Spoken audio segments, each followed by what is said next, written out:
दोस्तों, जब से चंद्रयान-3 के विक्रम लैंडर ने चांद पर सेफ लैंडिंग की है, तब से पूरी दुनिया की नजर भारत के लैंडर विक्रम और रोवर प्रज्ञान पर बनी हुई है।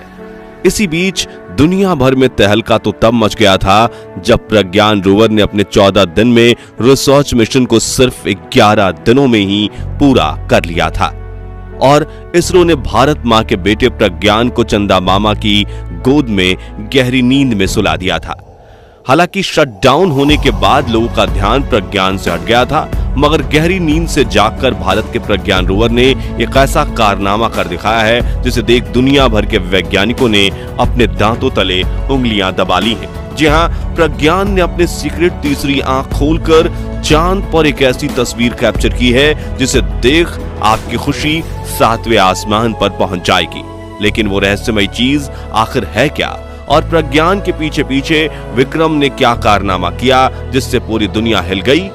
जानने के लिए बने रहिए वीडियो में अंत तक। दोस्तों, प्रज्ञान रोवर ने अपने 14 दिनों के मिशन को महज 11 दिनों में ही पूरा कर लिया था, साथ ही एक्स्ट्रा काम भी कर दिखाया था। इसी वजह से इसरो के वैज्ञानिकों ने इसकी बैटरी फुल चार्ज करके इसे सुला दिया था, जो देख जहां पहले दुनिया भर में सिर्फ प्रज्ञान की रचे कीर्तिमान के चर्चे हो रहे थे, वहीं अब भारत के दुश्मन प्रज्ञान की खिल्ली उड़ाने की कोशिश कर रहे थे। उनका कहना था कि भारत का प्रज्ञान खराब हो चुका है और इसरो अब अपनी इस नाकामयाबी को ढकने के लिए इसे सुलाने का बहाना कर रही है। लेकिन वो कहते हैं ना, सोते हुए शेर को कमजोर मत समझना, क्योंकि शेर जब दहाड़ता है तो पूरा इलाका हिल जाता है। ठीक उसी तरह से सोए हुए प्रज्ञान ने एक बार फिर आंख खोली है और ऐसी करामात कर दिखाई है जो देखकर भारत के दुश्मनों की खटिया खड़ी हो गई है और हर भारतीय का सीना गर्व से चौड़ा हो गया है।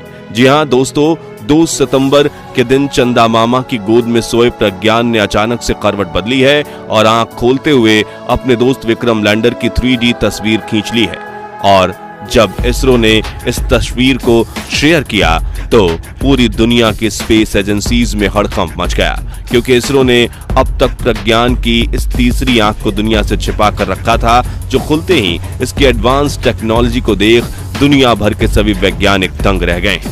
भारत मां के बेटे प्रज्ञान द्वारा खींची गई लैंडर विक्रम की यह तस्वीर शेयर करके इसरो ने लिखा कि एनाग्लिफ नाम की यह तस्वीर स्टीरियो या मल्टी व्यू इमेजेस के जरिए वस्तु या इलाके की 3 डायमेंशंस में एक सरल दृश्य है। उन्होंने आगे लिखा कि इस एनाग्लिफ को प्रस्तुत करते हुए उसे हमने नेविगेशन कैमरा स्टीरियो इमेजेस का उपयोग करके बनाया है, जिसमें प्रज्ञान रोवर की राइट एंड लेफ्ट साइड लगे नेव कैमराज द्वारा खींची गई फोटोज शामिल हैं। दोस्तों, इस एनाग्लिफ फोटो में रोवर प्रज्ञान के लेफ्ट कैमरा से खींची गई तस्वीर रेड चैनल में, जबकि राइट कैमरा से खींची गई तस्वीर को ब्लू एंड ग्रीन चैनल्स में रखा गया है। और यही डिफरेंट पर्सपेक्टिव इन दोनों फोटोज को मर्ज करते हुए इनके बीच स्टीरियो इफेक्ट बनाता है, जो कि 3 डायमेंशनल दृश्य दिखाता है। और अगर आप लाल या सियान चश्मा पहनकर इस तस्वीर को देखेंगे तो आपको 100% 3D व्यू में विक्रम रोवर खड़ा दिखेगा, यानी कि प्रज्ञान रोवर की दोनों आंखें मतलब नेविगेशन कैमराज मिलकर चांद पर खड़े विक्रम के साथ चांद की सतह की भी 3D तस्वीरें ले सकती हैं, जो एक 26 किलो के छोटे रोबोट के हिसाब से काफी बड़ी बात है।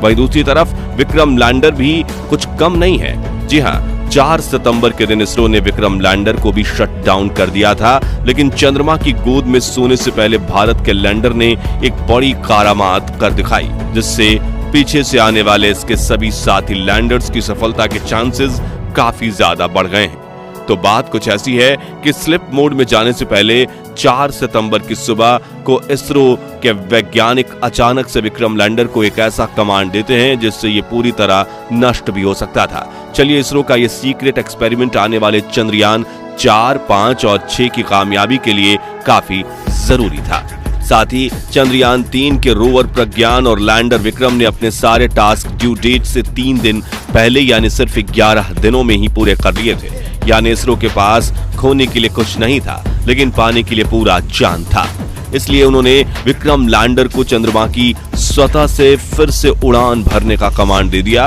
यह कमांड मिलते ही विक्रम के आर्टिफिशियल इंटेलिजेंस ने सबसे पहले अपने सिर्फ सभी सेंसर्स ऑन किए और फिर इंजन ऑन कर दिए, जिसके बाद इसने धीरे धीरे ऊपर उठते हुए सतह से 40 सेंटीमीटर का एल्टीट्यूड पकड़ लिया, जहां से होवर करते हुए यानी तैरते हुए विक्रम ने अपने 11 कैमरास और 9 सेंसर्स की मदद से लैंडिंग साइट के आसपास की जगह का दौरा करना शुरू किया। और जब उसे लैंड करने के लिए एक सही जगह मिली तो वो उस तरफ बढ़ चला। फिर करीब 30 से 40 सेंटीमीटर आगे बढ़ने के बाद इसने चंद्रमा की सतह पर दूसरी बार सेफ लैंडिंग कर ली। आपको बता दें कि इस एक्सपेरिमेंट को हॉप एक्सपेरिमेंट कहा जाता है, जिसमें इस बात का पता लगाया जाता है कि एक बार चंद्रमा पर लैंडिंग करने के बाद क्या लैंडर हमारे कमांड मानकर फिर से उड़ान भरने में सक्षम है या नहीं। अब दोस्तों, ये एक्सपेरिमेंट इसलिए भी काफी ज्यादा जरूरी है क्योंकि जब चंद्रयान 4 मिशन में इसरो सैंपल कलेक्शन करेगा तो चंद्रयान 5 मिशन में चांद सतह पर भारतीय वैज्ञानिकों यानी एस्ट्रोनॉट्स को भेजेगा, तब उन्हें वापस लाने के लिए विक्रम लैंडर को फिर से टेक ऑफ करना पड़ेगा। और इस वजह से जैसा कि हमने आपको पहले ही बताया कि इसरो के पास अब खोने के लिए कुछ नहीं है, इसलिए अगर वो अब विक्रम को उड़ाकर 40 सेंटीमीटर उठा सकता है तो 22 सितंबर के दिन फिर से नींद से जगाकर इसे कुछ फीट आगे भी ले जा सकता है, और चाहे तो कुछ किलोमीटर भी, क्योंकि इस बार इसरो के विक्रम लैंडर में फ्यूल बचा हुआ है, जिसका इस्तेमाल करके इसरो 4-5 हॉप एक्सपेरिमेंट आसानी से कर सकता है। साथ ही 1967 में अमेरिका ने भी यह हॉप एक्सपेरिमेंट किया था, जिसमें उन्होंने अपने लैंडर को सॉफ्ट लैंड करवाने के बाद 12 फीट तक ऊपर उठाया था और कुछ फीट आगे ले जाकर नीचे उतारा था, जिससे उसे चांद पर अपने लैंडर की सटीकता के बारे में डेटा मिला था, जिसका इस्तेमाल करके उसने ठीक 2 साल बाद यानी 1969 में चंद्रमा पर इंसान भेज भी दिए थे। और अब सबसे बड़ी खुशी की बात यह है कि अगले 2 से 3 सालों में यह काम भारत भी कर सकता है, वो भी अमेरिका से ज्यादा अच्छे से। ऐसा इसलिए क्योंकि जहां अमेरिका चांद के शांत हिस्से यानी कि उत्तरी ध्रुव पर एक्सपेरिमेंट कर रहा था, वहीं भारत ने तो चांद के सबसे खतरनाक यानी दक्षिणी ध्रुव पर सफलतापूर्वक विक्रम लैंडर को छलांग लगवा दिया है। यानी कि अगर हम चंद्रयान 4 मिशन उत्तरी ध्रुव पर करते हैं तो लैंडर के लिए यह मिशन करना बाएं हाथ का खेल होने वाला है। हालांकि दोस्तों, हमें जो बातें यहाँ से काफी आसान लगती हैं, चांद पर वो चीजें उतनी ही ज्यादा कठिन होती हैं, क्योंकि भले ही एक बार विक्रम ने फिर उड़ान भर ली, लेकिन इस वक्त वो खाली है। उसमें ना तो सैंपल कलेक्ट करने के लिए रोबोट लगा हुआ है और ना ही अंदर कोई एस्ट्रोनॉट्स बैठे हुए हैं। वहीं इसने अब तक चांद के असली कहर का सामना भी नहीं किया है। दरअसल चांद पर बड़े बड़े भूकंप आते रहते हैं, चुंबकीय धूल उड़ती है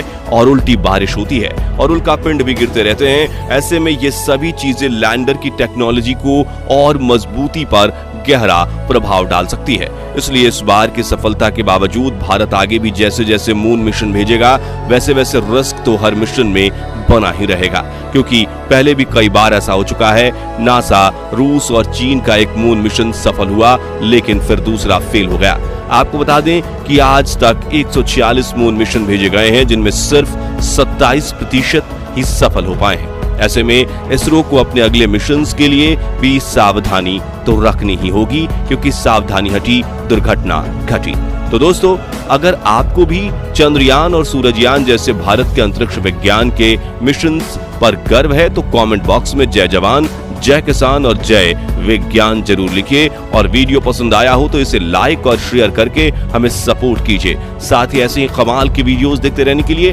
हमारे चैनल को सब्सक्राइब करके पास वाली घंटी जरूर बजा दीजिए